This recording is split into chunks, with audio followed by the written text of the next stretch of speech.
Hello, everybody, and welcome to the Event Industry News podcast with me, James Dickson, wishing you all a very good morning, afternoon, or evening, whenever or wherever you tune into today's podcast from. Mabel the dog is behind me, as always. She sits in on the podcast recording, so a warm welcome from her as well. Thanks for tuning in, everybody. We've had a great start to the year of our podcast recordings.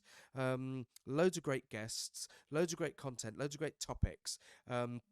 And as regular viewers and listeners to this will know, we've kind of gone, I suppose, semi-off-piste in terms of not having set topics to discuss on the podcasts, but rather people. Our events industry is built on people, and finding out more about the people who run it and work within it is kind of been a bit of a mission that myself and Adam Parry, the editor at Event Industry News, set out on at the start of this year when we wanted to sort of shape the content of the podcast. So I'm delighted to say that today's episode is exactly one of those. We're going to be talking to and finding out a little bit more about the COO and co-founder of the Pie, Clare Gossage. Clare, a very warm welcome to the Event Industry News podcast. Hello, James. Thank you so much for having me. And a fully on-brand, I'm going to stick my neck out, even though I can't see anything around you. Kitchen? Actually, study. Study. It is. Right, It is okay. my study. A Yeah. study. Okay, so it's fully on brand. If you're listening to today's podcast, head over to the eventindustrynews.com website where you can watch the video versions, and you'll see a fully branded wall that was created. I think Claire, you said off air during lockdown when we all had to go fully on brand in our own homes. Yeah. And I think we actually stole the idea from someone else. I know who it was. It was Avessio, in fact, who we Shout out use. to Avessio. Some people Yeah. will know Avessio. We use them for our awards platform.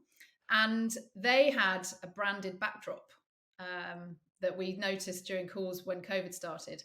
And so we jumped on that bandwagon. And most of our team now have pies stuck to their walls. But the problem is, once they're up, they don't come down.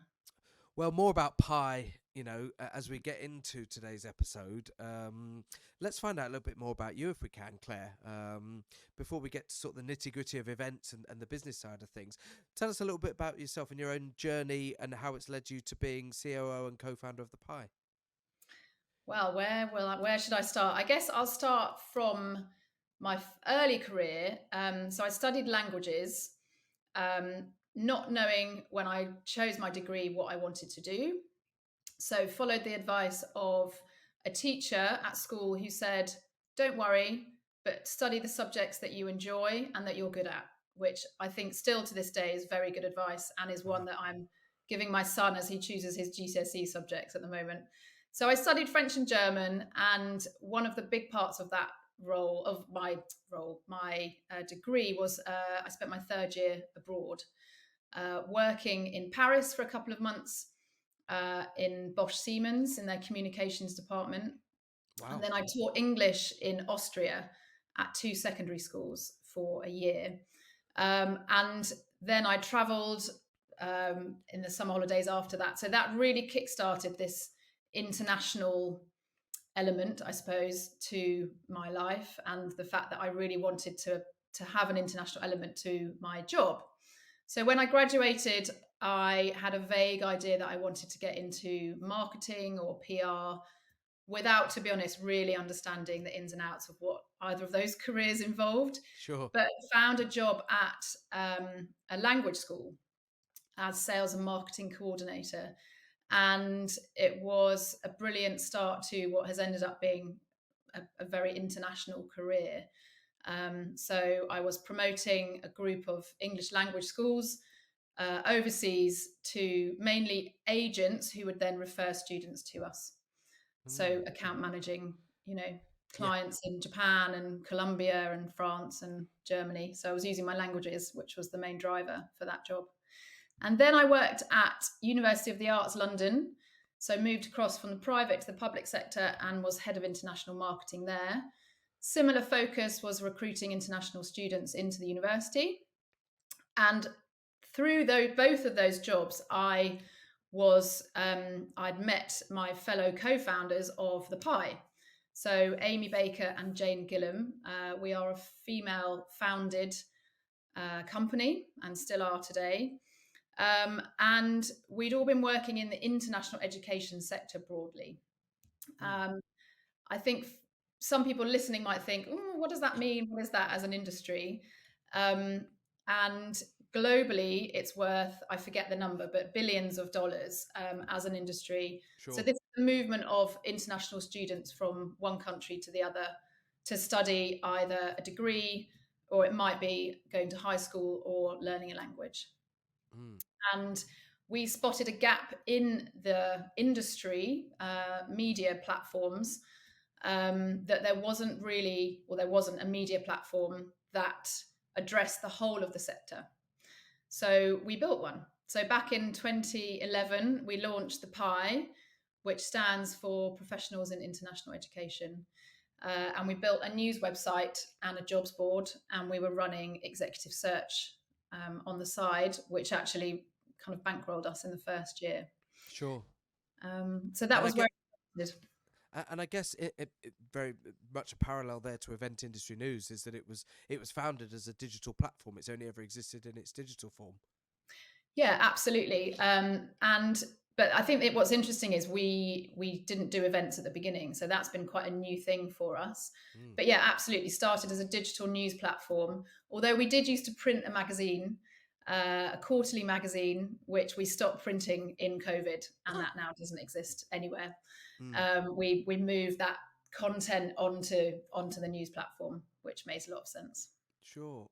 And when you build an audience, and again, I'm drawing parallels simply because it's easy for me to reference. With Event Industry News, started as a digital only news platform for the events industry, and having grown an audience and having developed an audience there. Once you've got the audience in place, there's all sorts of other opportunities and doors that open to you.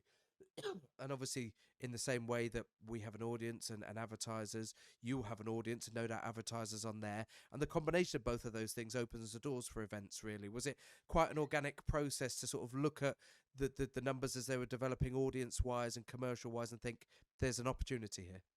Yeah, very much so. So the three of us, had been working in the sector since our early 20s. So we all had our own personal networks, which we leveraged hard when we set the company up, of course. Mm. And we found that our audience grew very quickly, and we developed this brilliant brand loyalty, really, across the world. And we always had global ambitions, and luckily that kind of happened. So we started with people advertising on our site, that we started selling ad space and banners in our newsletter, which we still do, but it's a smaller part of the business now. Yeah. And it was really in 2017. So two things I think that really kickstarted our event operation. So firstly was launching the Pioneer Awards. Um, a bit like when we saw a gap in the market for a media platform that was for the whole sector, we realized there wasn't an award scheme for the whole sector. So we created one and launched the awards in 2017. And they are now very much a solid date in the international education events calendar. And they celebrate innovation and achievement across the sector. And people took hold of them very quickly. And we were, I don't know, a little bit surprised, in fact, at how quickly people took to them and Yeah. wanted to win and wanted to be judges. And I think, as you said, James, that the strength of our audience really made that possible for us. Mm. Um, and then going on from that, in COVID, so we'd actually, before COVID, we'd had plans to launch a physical event that wasn't the awards. We thought, right, actually, people love coming to the awards. They love engaging with us and with our community, and networking, obviously, with all events is really critical. Yeah. Um, and so we had a plan to launch a physical event in 2020.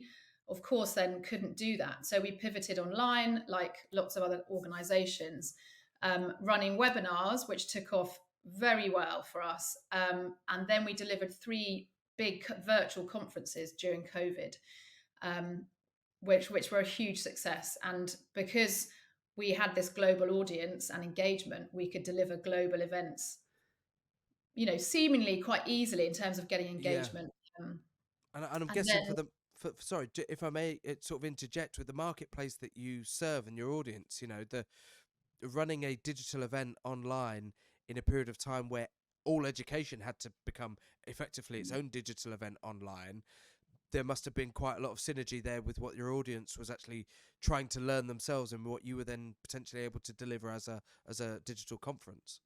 Yes. Yeah, absolutely. Everyone was, as you say, teaching online, communicating with their students, with their staff online. So it felt like quite a natural progression, I think, for us to be delivering those and for people to engage with them and take part. Mm. But we did then, as soon as we could, we then delivered in person events. So we're now running three Pi Live conferences each year. So we do a London event, and then last year we launched in Australia and in the US. Wow. So when we talk about international, we really are international now. I mean that whole opens up straight away a whole other line of questioning for me in terms of, um, I suppose it I mean this in the nicest ways, but being relatively new to events in the grand scheme of events and other organisers out there and big exhibition and conference companies who maybe have been running them for decades, still being relatively new to them. How big a step into the unknown was it when you took on the international ones, or had you done sort of 2 or 3 years worth of research that by the time you actually took the plunge you knew what you were getting yourself in for? No, we hadn't done that much research. We move very quickly, I would say. Um, we had delivered one event in London, which was in 2021. No, 2022. Um, there's a whole other story I could tell you about having to move venues with a week to go, but maybe we Oh haven't got my enough time word. for that No, today. no, that's a whole other episode. Yeah, Let's bookmark that. absolutely. Crisis management, I can talk to you a lot about that. We've had to do it twice in 1 year, in fact. Um, so we'd run this very successful London event, but so we started the company in 2011. So, we know our audience really well. They know us really well. And we felt very confident, having delivered that event in London, that there was an opportunity for us to take it overseas. Yeah. And actually, the first market we went to was Canada. We have a very strong audience, readership, client base in Canada. And Australia was the next natural place for us to go because of the strength of our audience there and the size of the industry in Australia. It's a huge export for Australia and seen very positively compared to the UK political backdrop that we're dealing with. Yeah. Um, and we decided to just go for it. Obviously, we'd done our due diligence. We knew that there was an appetite, and we are delivering. There are obviously other events that happen in those markets in our sector, but we felt there was space for us. And did you develop your own internal production teams to plan and execute those, or did you take the route of finding local sort of production companies, partners, people who you could work with to actually deliver the physical manifestation of those in those regions? We did it all from the UK, in fact, with our existing team. So, um, we approached the overseas events in the same way as we did our London event, really. We had our venue, our AV team, our caterers, which generally were then just through the venue. But in terms of the delivery, putting together programming, of course, we spoke a lot to our connections in those markets around content topics, what they wanted us to focus on. Yeah. But because we're doing it already, so our editorial team, who are based mainly in the UK, we're traveling all the time, we're speaking to people globally all the time. So it didn't feel that scary in terms of knowing what to deliver. Sure. And I guess when you're that confident of your audience in any particular region, ultimately that's what makes or breaks an event, isn't it? Is people walking through the doors, registering and actually turning up to it. Yeah. And if you're confident that the reason that you're putting the event on is because of perhaps the demand that you've had from the audience that is actually in that region, then you can go into it with maybe somewhat of a level of confidence that things are going to be okay. Yeah, I tell you what we did do though, which I think for people thinking about going into new markets, we did hire someone who's on the ground. So we don't have any team in Australia. Yeah. We don't have any full-time staff who are physically based there. We do have someone in the States, so that made it so much easier in terms of, well, everything actually, just understanding the sort of locality of where we were delivering the event. But in Australia, we didn't have that. And we did hire someone to be our person on the ground prior to the event. And that was really useful, very valuable. Yeah, our person in Australia. That's Exactly. and that in itself represents challenges as an event organizer that I experienced for the first time last year when we took Event Tech Live to Las Vegas for the first Mhm. time, having done it for 10 years in the UK. Just simple things that you don't realize until you actually get into it, like terminology, you know, using feet and inches instead of Yeah. meters for your floor planning and measurements, and really sort of simple stuff that you don't realize how big an impact it's actually going to have on you time wise, particularly until you start getting into it. Yeah, and I think those cultural nuances, even though you're dealing with another English speaking country, terminology, like you say, is different, or expectations are different. And it can be the smallest things which then actually have quite a big impact if you're delivering an event. And you've got to make sure that there's a proper understanding of what you're asking for. Yeah. But yeah, I would say there were definitely more, not surprises, but more things that we had to kind of go over with the venue, for example, or suppliers we were using, Mm. because they had not necessarily misinterpreted what we were asking them to deliver, but it was just subtle little differences. Yeah, I like your phrase culture nuances, where I would just say they're spelling it wrong. When when when it came to having to change all of our documentation to Americanized English, because that's the right thing to do. Mhm. Well, whether I agree with them spelling stuff differently is a whole other kettle of fish. But actually changing it all there is something that we actually went through the process of making sure that when we were typing even an email to a supplier over there, that Yeah. we were Americanizing all of our English, um, because it's the right thing to do. You don't want to alienate anybody. Mhm. In the same way that you might receive an email with, or when Microsoft Word tries to correct your spellings to something completely different. I think it's really important that you adopt that stance of embracing, understanding, and making sure that you're not alienating your marketplace when you yourself are coming from a different geographical territory. Yeah, yeah, I think they're really valid points. I have just had a thought which is slightly off point, but I think you can also not necessarily just assume that what they're offering you is the best thing. So I remember when we were doing our event in Boston, Yeah. we spent an age on working out the menu. So the Okay. food options that we'd been given from the venue, I remember looking at them for the first time with my event director, and we literally were just like, "What is this? Why would they choose to serve this sort of food at an event?" And we ended up giving them our menu that we'd had from the brewery, which is our venue in London and has Sure. amazing food. Yeah. And they've ended up taking on board our suggestions, and they were very grateful for it. And they were like, "Wow, thank you for introducing us to this different style of, a conference lunch." Yeah. Interesting one. And like you said, the stuff is done so differently sometimes that you're only used to that there's also an example, if I can throw one into the hat as well, where myself and the event director were desperately trying to get our head around drayage in the US space. So from a production point of view, you're not.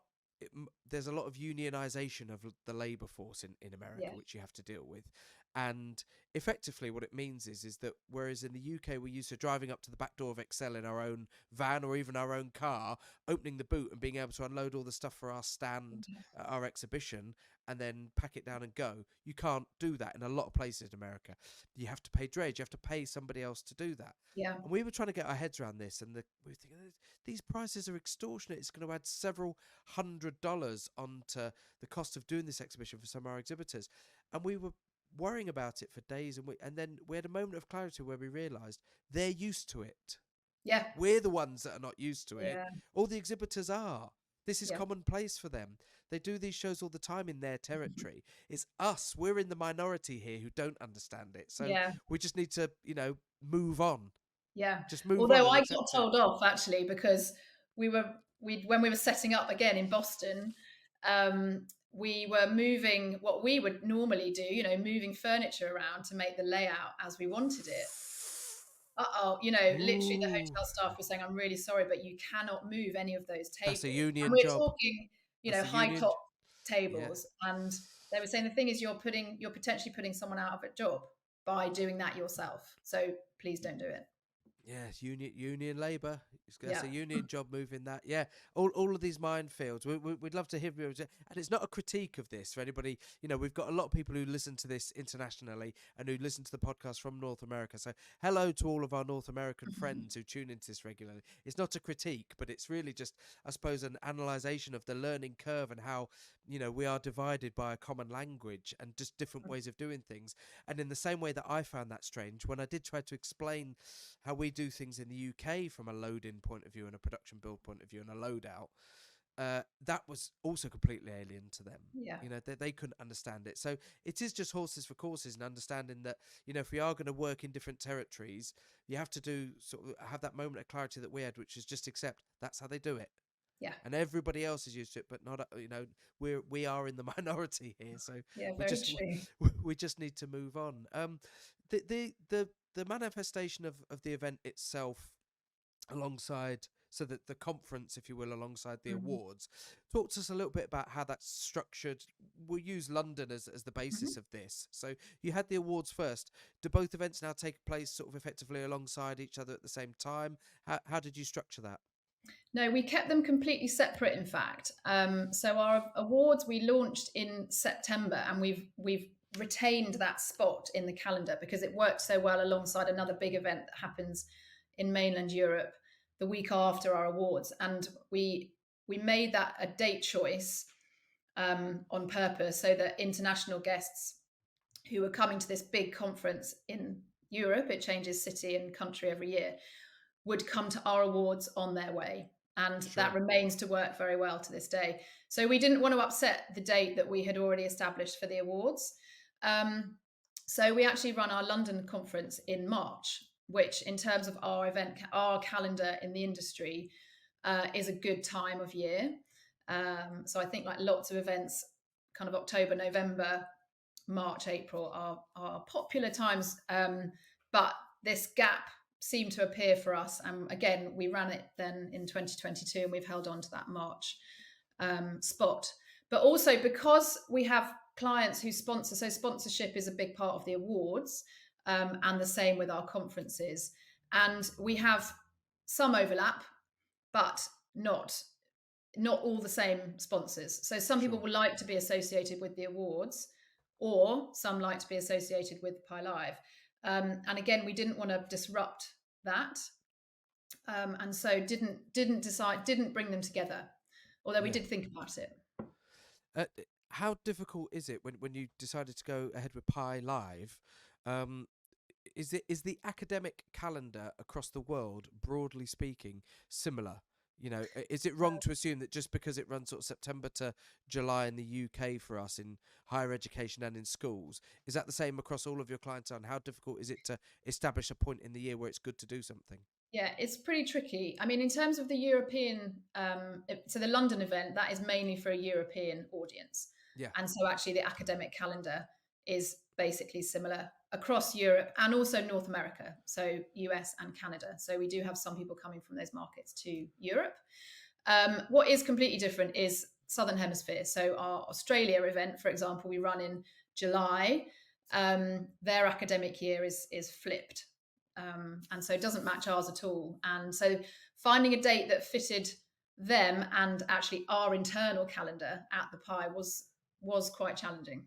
yeah, and of course, without stating the obvious, Southern Hemisphere, so their winter is our Yeah, summer and vice versa. So whereas we have an extended break in the academic calendar in our summertime, they will have the same in their summertime, but it's at the opposite end of the year to us. yeah, yeah, yeah. So Um, they're all off over Christmas. That's their big summer holiday.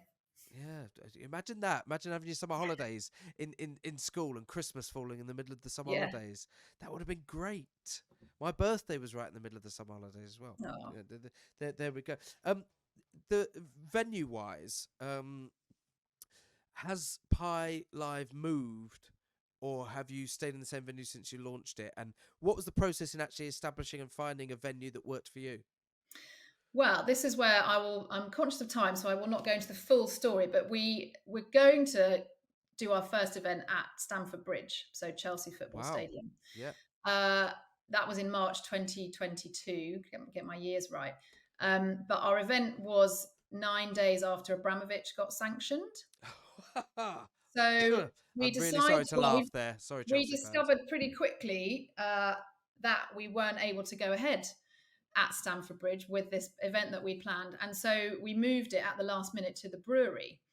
And I think luckily for us, they were still coming out of COVID. They didn't have their annual bookings that they now have re-established. And so they remarkably had space on exactly the same dates that we were going to be running in Stamford Bridge.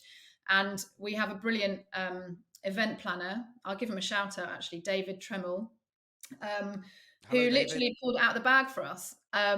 So he managed to secure this space for us at the brewery, which we had ironically looked at before we went with Stamford Bridge, but we couldn't afford it for our first event. So decided not to go with it. And then because it was a last minute booking, they gave us a great deal and we were able to run it there. And that's where we've stayed. We absolutely love it as a venue. We were quite full last year, so we've got our next event in March. We're going to see how the numbers pan out this year. Yeah, and how much I'm looking. I always ask the sort of, or have some element of the podcast that asks the sort of technology questions, just because we have such a close association with the event tech marketplace through Event Tech Live. It's something that always intrigues me how different organisers do it differently. Mm-hmm. Um, in the education sphere, you've got a lot of people, particularly in the last few years, who are very used and adept at using technology. The amount of the education sector that moved across to Microsoft Teams, luckily just pre-pandemic, the amount of, and so they were just about geared up to deal with it. Do you find that when it comes to delivering tech and utilizing certain event tech platforms in and around your events, that your audiences are very, very capable and that you've got good adoption rates in terms of how many of them access them? That's a very interesting question. I'd say it's pretty mixed. I think there is a big chunk of our audience who are very tech savvy. We have a lot of ed tech platforms who are clients and attendees of our events. Sure. So of course they come with great expertise and knowledge and willingness as well to learn new platforms. I think there are, as probably in any sector, a chunk of people who are happy to have a printed agenda and not to go onto the app. But we always push our app very heavily and make sure that there's stuff on there that people need to find. Mm. So I'd say, yeah, pretty varied overall. And as the company and the business has grown, and you have these different elements to the business now, so three international events and Mhm. awards, and then the day-to-day running of the Pie News itself. Um, I'm guessing that you have teams that are responsible individually for those elements, but how is it important? How important is it that they all retain an element of joined up thinking so that there is an overriding theme to the business? Yeah, I mean, really critical, I would say. So, at the core of our business is our editorial output. So, us really reporting on what is happening in the sector is is our kind of core purpose, if you like, at the Pie. So, the editorial team have huge importance when it comes to our events because we see those as a physical realization of our editorial content. Obviously, we're bringing our community together so that they can network. They can hopefully then go and start new partnerships, whether it's university to university, whether it's a commercial supplier selling into a university. We're facilitating all of those connections. But yeah, the connection between our editorial and our events team, and also our sales team, of course, who are selling the sponsorship packages. So they're the ones that are hearing from their clients what they want to achieve through being involved with our events. And then obviously the events team need to ensure that we can deliver those things to make sure they get their return on investment. No, absolutely. I've got one eye on time, Claire, and there's one question. It's so dumb, it's ridiculous, but I got to ask it because I feel like I would kick myself. Please tell me that there are lots of opportunities within the delivery of your events for pie puns, pie related, pie related content. Well, I don't think we serve enough pie at our events. The most popular kind of food that we have are these sausage rolls that the brewery produce, which, if you've not had one, are unbelievably I've yet to have one. A shout out to the brewer and your sausage good. rolls.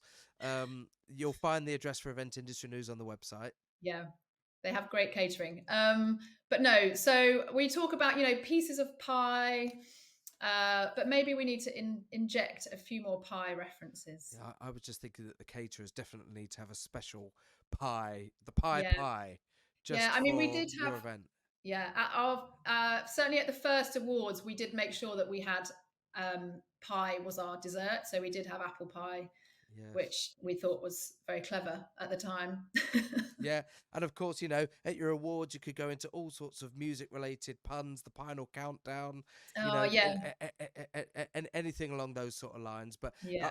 I fear that the longer I go down this line of questioning, the more I'm dumbing down today's excellent podcast with Oh, our guest today, the COO and co-founder of The Pie, Clare Gossage, who's joined us from a fully branded study today. Claire, before we start wrapping up today's episode of the podcast, let's tell everybody where they can find out more about you, about the business. Give us the website, social media, anything like that where people can track you down. of course. So our Pi News website is thepienews.com. So there you will find links to all of our other divisions, including the Pi events. So thepienews.com. And then if you want to go straight to the events, thepielive.com will show you everything you need to know about what we deliver through our conferences and our events and the awards, sorry. And we are really very active on LinkedIn. So if you put in the Pi News, you will find us and you can follow us for regular updates if you're interested in finding out more.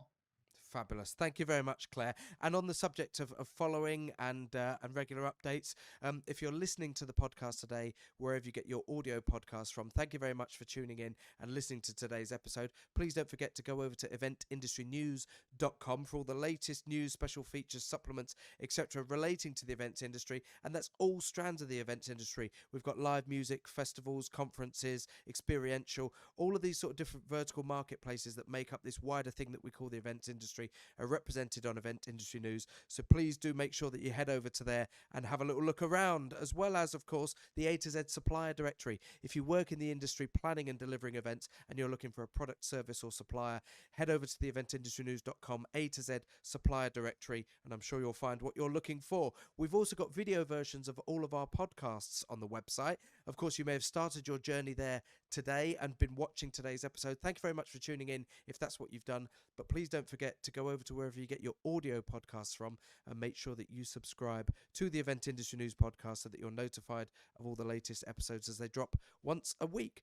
Thank you very much again, Claire, for taking the time out on at the end of a week. We're recording this on a Friday, which is unusual for me, but yeah, really appreciate you taking a bit of time out. Thank you, James. Really enjoyed it.